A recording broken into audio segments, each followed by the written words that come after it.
من غير اي مقدمات كتير تعالى بينا نشوف عرض الرو النهارده. كان جامد جدا ما بين كل ناحيه وناحيه، كان في جمدان بيحصل كتير جدا رغم العبثيات اللي بدأنا بيها في الاول كده، لكنه كان كل مره بيبقى اجمد من الاول وسيناريوهات جامده وحاجات حصلت كتير جدا. فيلا بينا نخش على الماندي نايت رو.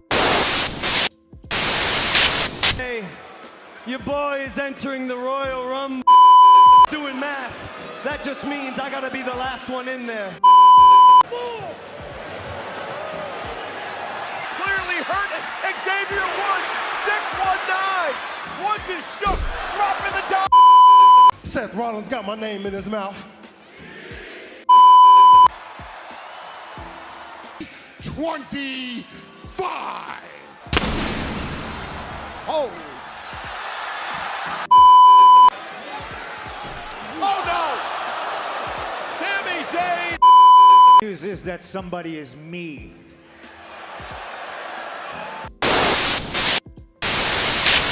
افتحنا العرض بدخول سيس فريكين رولينز. دخل سيس رولينز وسط تشجيع جامد جدا من الجماهير، ودخل ومسك المايك وقال ده وقت المفضل من السنة، لان الموسم بتاع ريسل مانيا تقريبا ده بيبدأ يوم السبت لما افوز بمباراة الرويال رامبل.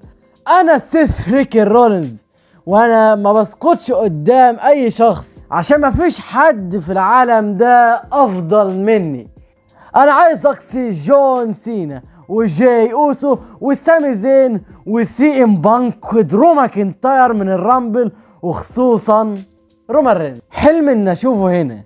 سي ام بانك هو المصارع الاخير في المباراة، واستمتعت باقصائه وانهاء احلامه في ريسل مانيا.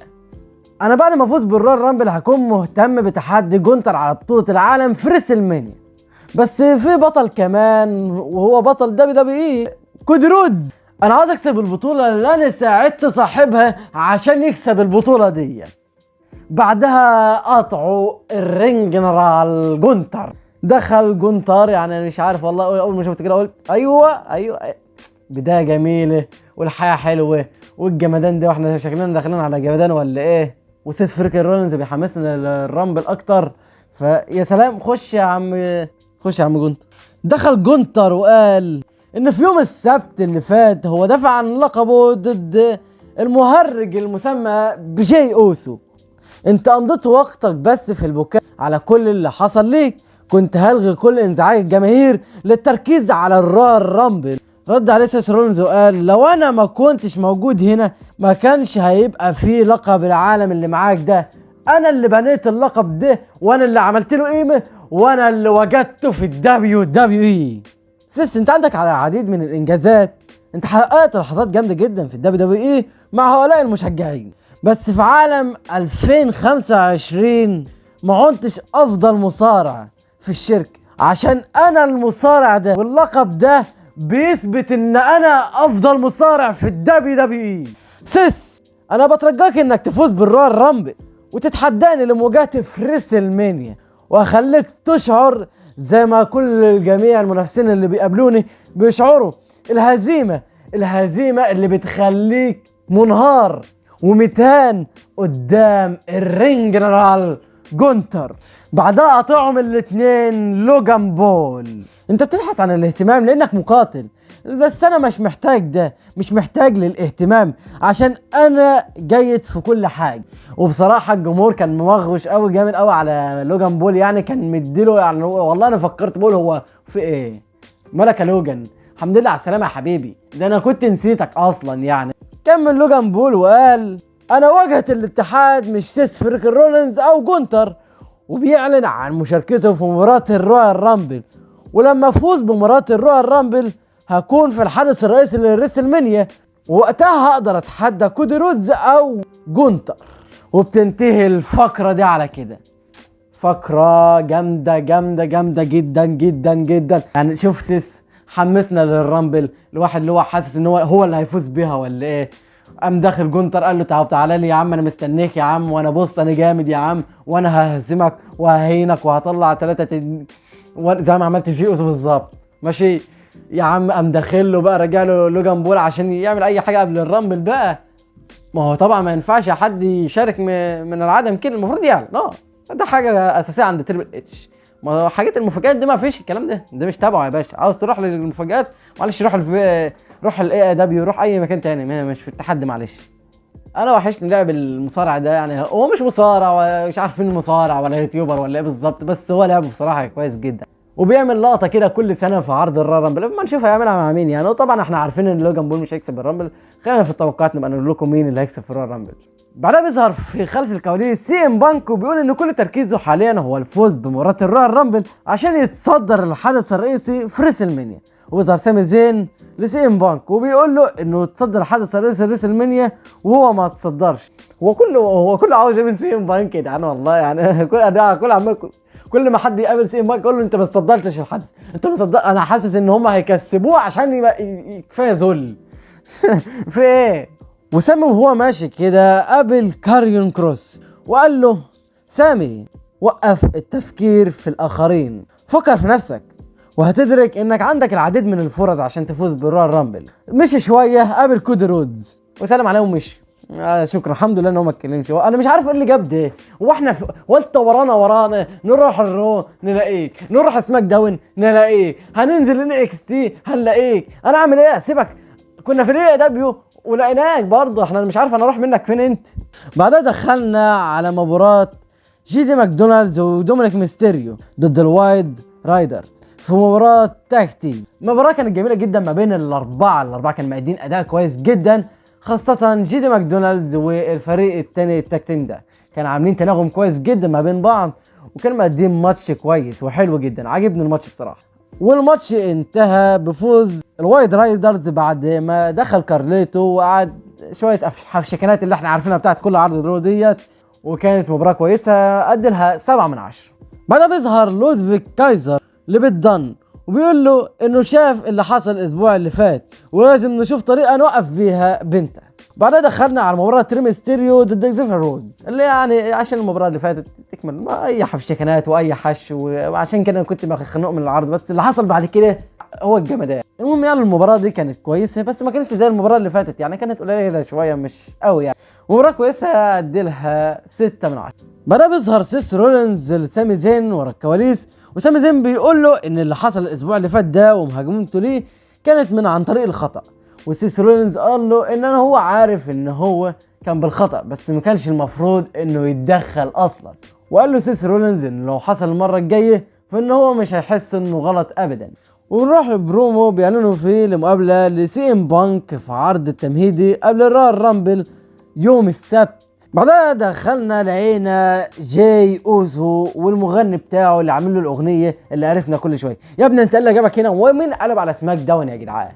يعني انا امشي من سماك داون هاجي على الرو الاقي موجودين في سماك داون كمان؟ ايه يا جدعان؟ انا قلت اصحابي مين قلب على سماك داون يا جدعان؟ في ايه؟ الله.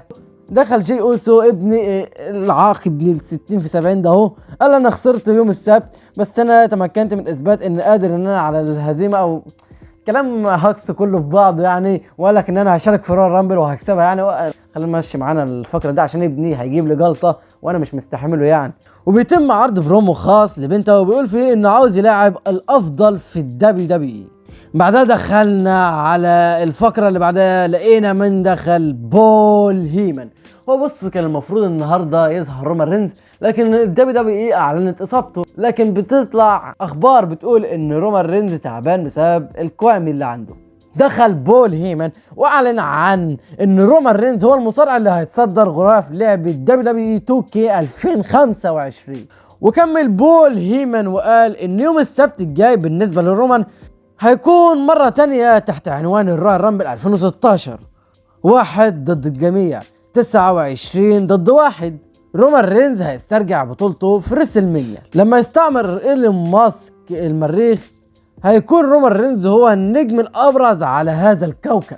في 29 رجل عاوزين يكونوا زي رومان رينز وعاوزين يكونوا وجه الشركة وبيصلوا عشان يكونوا زي رومان رينز. بعدها قطعوا درو ماكنتاير. دخل درو ماكنتاير وبول هيمن كان باين عليه القلق كده، فكلم درو ماكنتاير وقال شكلك متوتر بعض الشيء يا بول. لا يا بول هيمن ما تقلقش، المفروض الوحيد بس اللي يكون قلقان دلوقتي هو سامي زين. بول هيمن انت لازم تحبني، لان انا بفضل حققت كل النجاح ده مع رومان رينز. انا الاب للبلود لاين. I am the daddy of the bloodline. انا فزت بمباراة الرويال رامبل 2020 واقصيت رومان رينز، وفي ريسلمانيا 36 هزمت عميلك الوحش. مرة تانية بيقولوا الوحش عادي. انا اتعشمت. ماشي كمل. هما منحوك الكثير من النجاح. بص لنفسك دلوقتي، انت في لعبة الفيديو. اعمل ليه معروف يا بول. عرف ابنك ان جاي ليه في الرويال رامبل، عرفه بده. يمكن تعمل ده عشاني. انا اوعدك ان انا هنقل الرسالة دي للزعيم القبلي رومان رينز. بول، انا ما كنتش بتحدث عن رومان رينز، انا كنت بتحدث عن صديقك سي ام بانك. بعدها بول هيمن بياخد نفسه ويمشي ويبان عليه التوتر. يعني والله فكرة جامدة جدا يا جدعان. بتشوف لنا معروف سي ام بانك مع بول هيمن واللي بيحصل. بالمناسبة كمان يعني في الكواليس ظهر سي ام بانك مع بول هيمن. بيعلن برون بريكر عن مشاركته في الرويال رامبل، وبعدها بيظهر له بنته. اوه لا، مباراة حلوة دي. بعدها دخلنا على مباراة سامي زين ضد درو ماكنتاير. كان في سيطرة متبادلة بين سامي زين ودرو ماكنتاير، ودرو ماكنتاير وسامي زين كانوا مقدمين اداء جامد جدا، وسامي زين كان عامل اداء فوق الخيال بصراحة. انت لو شفت المباراة دي مرة واثنين وثلاثة واربعة وخمسة وستة وسبعة وعشرة مش هتزهق منها. بصراحة كانت مباراة جامدة جدا، انصحكم كلكم تروحوا تتفرجوا عليها دلوقتي. سيناريوها كان جامد اصلا لوحده. وفاز فيها درو ماكنتاير عن طريق الغش عشان حط رجليه على الحبل وهو بيعد. ودرو ماكنتاير بعد المباراة بيكمل الهجوم على سامي زين، وبيتدخل كودي رودز عشان يساعده. يا ابني ارحمني بقى، ما فيش غيرك في الاتحاد يا ابني. يا ابني ارحمني انا، يا ابني انا تعبت. هو انا مش فاهم، هو الاتحاد كله خلص ما فيش فيه جدعانة ولا واحد جدع خالص غيرك انت كودي؟ اذهب امشي من سماك داون تجي لي الرو، امشي من الرو تجي لي سماك داون. يا ابني ارحمني يا ابني، انا ما بقتش قدك يا ابني، انا مريض. بعدها بيتدخل كيفن اونز وبيهاجم كودي رودز، وسامي زين بيحاول يعمل حلوفة كيك على درو ماكنتاير، لكن بتيجي مرة تانية في كودي رودز عن طريق الخطأ. لا جامدة دي، عجبتني بصراحة في وقتها. والاهتمام بسامي زين جامد جدا يعني بصراحة. سامي زين قال لكودي انا اسف وخرج من الحلبة. وجينا لقينا كودي رودز بيقول محدش عمل جهد في الدبليو دبليو اي زيي، فانا اول من يصل واخر من يغادر. انا اكتر شخص شارك في مباريات على مدار السنة. اقول لك حاجة يا كودي، انت اكتر شخص شارك في العروض كلها. بص، عروض محليا نلاقيك، عروض سماك داون نلاقيك، عروض الرون نلاقيك، ناقص نروح نيكستين نلاقيك. يا عم انا تعبت، انت بتذلنا يعني. ما هي دي الحاجه اللي مضايقانا، ان انت بتظهر اكتر واحد بتظهر. يا عم ابعد عننا بقى. والله تسلم فمك يا سامي، تسلم والله. اللي عارفك كده كانت تيجي تاني مره بقى. وكودي رودز بيتكلم قطعوا سي ام بانك البيست ان ذا وورلد. ما توقعناهاش دي. لا ما توقعناش ده. خش يا سي ام بانك اديله واحده كده ولا جي تي اس ولا اي حاجه يا عم. مسك المايك سي ام بانك وقال كودي انا عاوز اعرفك بده عشان انت صديقي. انت بتمر باوقات صعبه وانا عارف اللي بتعمله البطوله بالرجال. انا حكمت لمده 434 يوم، ووصولا الى 300 يوم بقيت راجل مختلف، فقدت اصدقاء زيك تماما. عاوز تكون زي جون سينا، عاوز تشتغل كتير، بس ما فيش حد هنا سوبرمان. سي ام بانك انت صديق؟ انت متأكد؟ رد عليه سي ام بانك وقال له انا بعدك انني هفضل صديق دايما، جزئيا بسبب الوعد اللي قطعته مع داست رودز، وكمان عشان انا بحبك. ايه اللي حصل؟ لا انت كمان بقيت طيب؟ كودي انت الراجل في الشركة دي، بس لازم تفهم ان لما تكون البطولة دي معاك لا يمكن ان يكون ليك اصدقاء هنا، فانت البطل وده بيخليك في موقف صعب. وانا هروح الرويال رامبل وهفوز بيها وهاجي اتحداك انت في ريسلمانيا. انه قبل عام اعطاه سي ام بانك تنبؤ كان صحيح بنسبة 100%، ودلوقتي انا عاوزك يا بانك تتنبأ بالمستقبل. كودي في عام 2025. كودي انا هقدم ليك تنبؤ كده، تنبؤ مبكر. لازم تروح تنام هنا في بلدتك، بس مش هتتمكن من النوم لانك البطل. لازم تحقق ترقيات قبل الحدث الكبير يوم السبت، وهتفكر في اكبر معركة في حياتك المهنية. لو عرفت تتغلب على كيفن اونز فهتكون مضطر للركض للعرض التالي، عشان انا اللي هواجهك وانا اللي هستهدفك في ريسلمانيا بعد ما افوز على مباراة الرويال رامبل. وسين بانك بيكون عاوز يمشي لكن بيمسكه كودي رودز وبيمنعه وبيقول له لما انا قابلتك يا بانك كنت راجل هناك، كان عاوز الجميع انه يكون زيك. لما جيت للDWE بعد 10 سنين فضل المشجعين مهتمين بيك وبيهتفوا باسمك، ودلوقتي احنا هنا وجه لوجه عشان احنا جميعا عاوزين مطاردتك، عاوزين نكون زيك. الحياة دلوقتي هي انك بتتبعني وعاوز تبقى صديقي، عاوز نبقى صديقك. ده انا عاوز اقتلك. انا عاوز اعرفك اني بتمنى انك تفوز بمباراة الرويال رامبل عشان تجري وراي. انا عاوز اشوفك في ريسلمانيا لانك اكيد هتكون الافضل في العالم، ومش هتكون الافضل في العالم قدامي. وبينتهي عرض الرو على المشهد بتاع كودي رودز وسي ام بانك، وبعد العرض كارميلو هايز بيهاجم كودي رودز. بس عرض بصراحة جامد جدا، والفقرة دي كانت جامدة قوي قوي قوي. فقرة بتحمسنا للرويال رامبل مع سي ام بانك وسيس وبوت مع كله. احنا متحمسين حماس فل، بس انا خايف من التاني. الله قرع يا جدعان، ما تامنلوش، محدش امن لله قرع يا جدعان، انا خايف منه والله. خلينا نستنى لعرض الرويال رامبل، وما تنساش ان انا هنشر لكم يوم الخميس ان شاء الله توقعاتي للرويال رامبل. المهم يعني عرض كان جامد جدا، كان فيه عبثيات قليله بس مشيت يعني الحمد لله. لكن باقي العرض كله كان جامد، مع بول هيمان، مع درو ماكنتاير، مع سي ام بانك، مع سيس رولينز، مع كودي رودز. يعني مع اني ما بحبش كودي رودز خالص، بس هو كان عامل ماشي، انا ماشي مع الدنيا لحد ما يخسر اللقب ده يا رب في اقرب فرصه ان شاء الله قدام دمدم، بس يخسروا. المهم عرض كان كويس جدا وانا حبيته بصراحه. العرض ده كان احسن بكتير من عرض الرو اللي قبل اللي فات، او اول عرض رو يعني على نتفليكس. وعجبني العرض ده، وبالنسبه لي ممكن اديه تقييم 8.5 من 10. هتقولي ليه 8.5 من 10؟ اقول لي هو مزاجي، انا عاوزها كده يابا، ماليش دعوه. واجمل حد في العرض ده كان سي ام بانك وبول هيمان ودرو ماكنتاير. وبس كده يكون خلص الفيديو بتاعنا. لو عجبك الفيديو ما تنساش تعمل لايك وتشترك في القناه، وتنزل تقول لي تحت في التعليقات ايه رايك في عرض الرو النهارده. وما تنسوش قربنا نوصل على 1000 مشترك. شكرا جدا ليكم، وبس كده، سلام.